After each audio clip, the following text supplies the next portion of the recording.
Okay, Assalamualaikum. Apa khabar semua? Moga pagi-pagi ni semua pelajar saya sudah bersedia untuk meneruskan pelajaran kita untuk sesi PDPR kita pada hari ini. Pada hari ini, kita akan memulakan topik pertama di tingkatan 5 iaitu topik ubahan. Pada hari ini, cikgu cuma akan memfokuskan kepada bahagian pertama iaitu ubahan langsung. Adakah semua pelajar sudah bersedia? Okey, jika sudah bersedia, kita mulakan dengan ini merupakan simbol yang paling penting dalam bab ini. Okey, simbol ini kita dikenalkan oleh seorang tokoh matematik yang bernama William Emerson. Beliau merupakan seorang ahli matematik berbangsa Inggeris dan telah memperkenalkan kepada semua orang di dunia ni tentang simbol berubah secara langsung. Okey. Rupanya nampak simple tetapi dengan satu simbol ni banyak yang kita boleh cerita. Baiklah, semua sudah kenal simbol ini. Jadi mari kita tengok apakah yang dimaksudkan dengan simbol berlangsung. Okey, untuk subtopik pada pagi hari ini yang pertama, kita kena kenal dulu maksud ubahan langsung. Okey, ubahan langsung ni merupakan perkaitan antara dua pemboleh ubah dengan keadaan apabila satu pemboleh ubah Y bertambah, maka pemboleh ubah X juga bertambah pada kadar yang sama dan sebaliknya. Dalam erti kata lain, jika kamu masih ingat topik di tingkatan 3, topik faedah di mana faedah tu sentiasa berkadar terus ataupun dia sentiasa sama naik, sama turun. Okey, itu maksud yang sama dengan ubahan langsung. Okey, faham? Keyword dekat sini ialah Y bertambah, maka pemboleh ubah X juga bertambah. Okey, jangan salah faham. Untuk tajuk ini, kita tidak bercerita hanya Y dengan X. Kita akan jumpa banyak lagi huruf-huruf ikut kehendak soalan.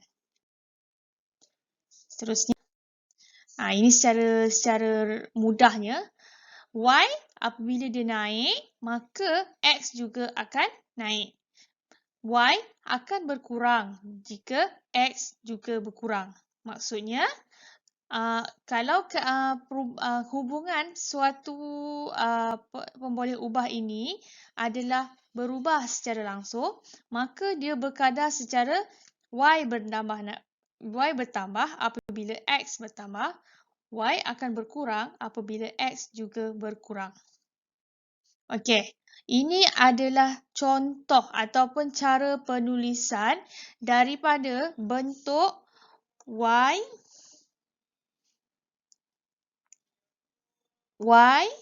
sama dengan,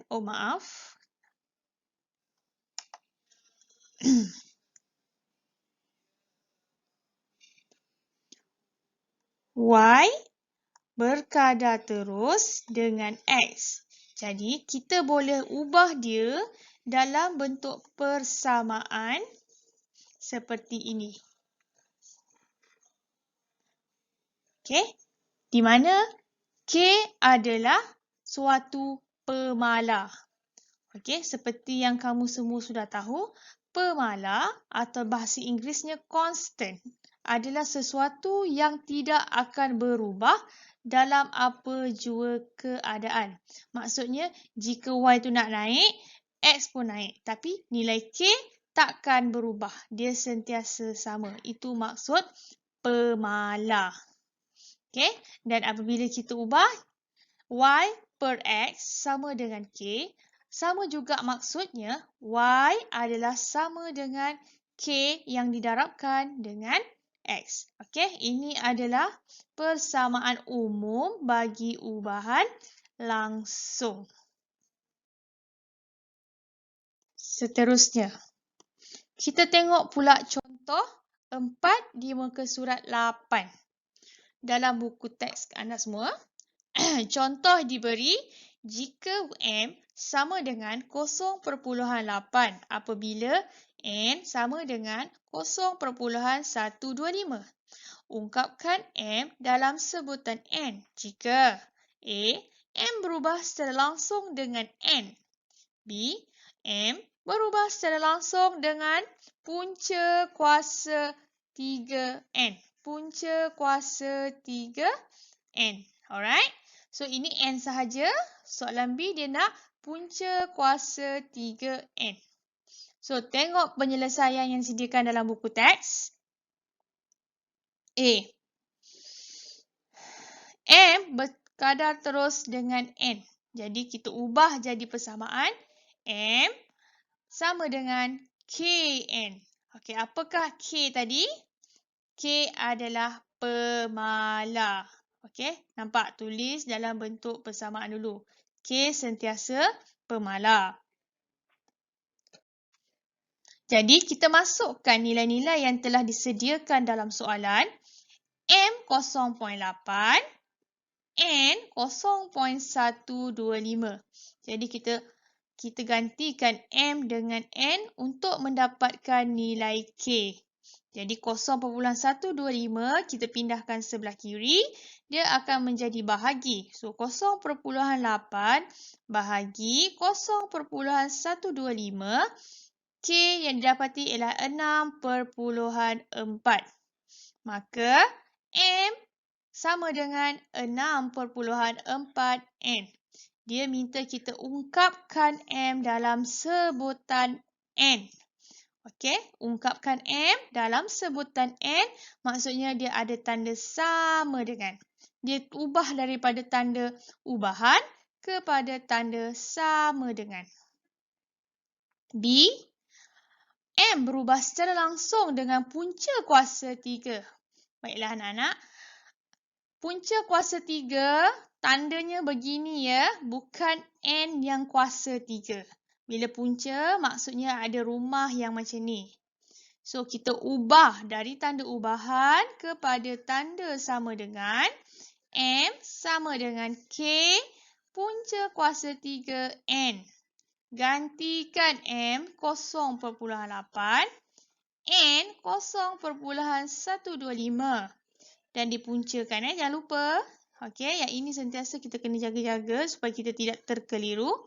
Jadi, K adalah 0.8 dibahagi punca kuasa 3 0.125. So, K yang terhasil ialah 1.6. Maka, persamaan yang terbentuk adalah M sama dengan 1.6 punca kuasa 3N. Ini adalah persamaan yang dia minta. Ungkapkan M dalam sebutan N. Adakah jelas sehingga ini? Baiklah, jika sudah jelas contoh yang diberi, kita tengok pula bagaimana yang dikatakan ubahan tercantum. Okey, ubahan tercantum ialah ubahan langsung dengan keadaan satu pemboleh ubah berubah sebagai hasil darab dua atau lebih pemboleh ubah yang lain. Seperti contoh-contoh yang sebelum ini, pemboleh ubahnya hanya ada dua, X dan Y, M dan N, P dan T. Q dan T. Yang ini, kalau dia tercantum, maksudnya pemboleh ubah tu ada lebih. Dia bermain dengan beberapa faktor. Okey, ubahan secara tercantum, saya ulang, ialah ubahan langsung dengan keadaan satu pemboleh ubah berubah sebagai hasil darab dua atau lebih pemboleh ubah yang lain. Tengok muka surat 12, contoh ke-10. Diberi, nampak di sini. Okay. Kita ada X yang berkadar terus ataupun berubah secara langsung. Kita ada Y kuasa 2. Kita ada Z. Jadi berapa jumlah pemboleh ubah dalam keadaan ini? Ya, kita ada 3 pemboleh ubah. Ini pemboleh yang pertama, kedua dan ketiga. Apakah hubungan Y kuasa 2 dengan Z? Alright. Y kuasa 2 adalah darab dengan Z. Okey, so soalan nak apa? Ungkapkan X dalam sebutan Y dan Z. Jika X 6, Y 3, Z 5. Okey, apa yang kita tak ada kat sini ialah constant ataupun pemala. So, penyelesaiannya, mula-mula tuliskan seperti mana soalan telah beri. Kemudian dari bentuk ubahan, kita tukar kepada bentuk persamaan. Bila tanda persamaan ini wujud, maka akan wujudlah K. K ialah pemala ataupun constant. Okey, kita dah ada nilai. Kita ada X sama dengan 6, Y sama dengan 3, Z sama dengan 5. Jadi kita masukkan dalam persamaan yang kita nak buat tadi. X 6, K yang kita tak cari, Y kita ganti dengan 3. Bukan Y kuasa 2 sama dengan 3. Y sahaja sama dengan 3. Maksudnya bila Y kuasa 2, so 3 dikuasakan dengan 2. Z sama dengan 5. Kemudian kita buat penyelesaian. Okey, 6, 3 dengan 5 pindah ke sebelah kiri akan jadi bahagi sebab di sini hubungannya darab. Bila pergi sebelah, dia akan jadi bahagi. So, K adalah 2/15. Maka persamaan akhir ataupun jawapannya X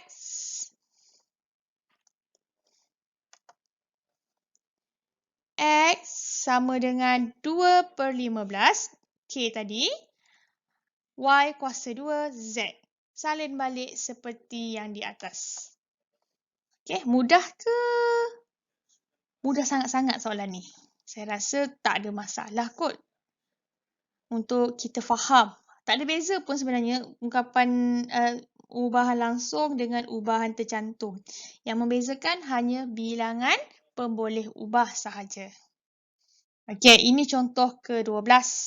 Okey, contoh ke-12 muka surat seterusnya. Okey, 3 kuantiti S, T dan U berubah seperti yang ditunjukkan dalam jadual. Okey, kalau kita tengok kat sini ada nilai-nilai yang kita belum tahu. Okey, apakah pemboleh ubah di sini? Kita ada S, kita ada T, kita ada U. Diberi bahawa S berubah secara langsung dengan T dan punca kuasa 3U. Hitung nilai X dan Y. Jadi macam mana kita nak buat? Mula-mula macam biasa sebab dia adalah ubahan secara langsung. So, S berubah secara langsung dengan T dan punca kuasa 3U. Okay, ini T dia maintain. Punca kuasa 3U pun kita salin macam dalam bentuk matematik lah. Jadi S sama dengan, okay, nampak bila tanda ubahan jadi sama dengan, automatically K akan muncul. So, T kuasa 3, punca kuasa U. Kuasa 3U. Maafkan saya. K, T, punca kuasa 3U. So, S sama dengan 6 seperti dalam soalan. T 0.8, U adalah 27. Okay, kita pilih kolom yang pertama sebab kolom pertama ni lah yang ada bentukan ketiga-tiga nilai yang kita cari. So, sebab yang ini ada yang tak lengkap. Kolom kedua S tak lengkap. Kolom ketiga Y-nya yang tak lengkap. Jadi, kita ambil dulu nilai-nilai yang ada semua nilai-nilai pemboleh ubah. Okey, so gantikan S6, T 0.8, U 27. So, punca kuasa 3, 27. So, nilai K adalah 6/0.8 0.8 didarabkan dengan punca kuasa 3, 27. K akan dapat 2/5. Maka S adalah 2/5 T kuasa 3 U, T punca kuasa 3U, dan apabila T sama dengan 1.2. Kat mana dapat T sama dengan 1.2? Di kolom yang kedua. Dan U 125 sebab dia kolom yang kedua ni lah. Sebab ada X kat sini. T adalah 1.2, U adalah 125. Seterusnya, apabila S sama dengan, bila dikirakan, nilai X yang kita akan dapat, okey, gunakan persamaan yang kita dah bentuk tadi. Okey, persamaan yang inilah.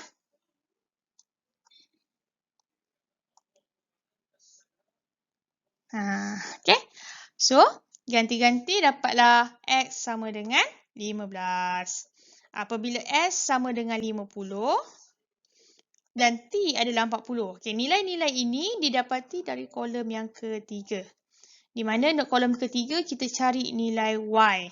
So, 50 sama dengan 2/5 adalah pemalar tadi. 40 adalah nilai T.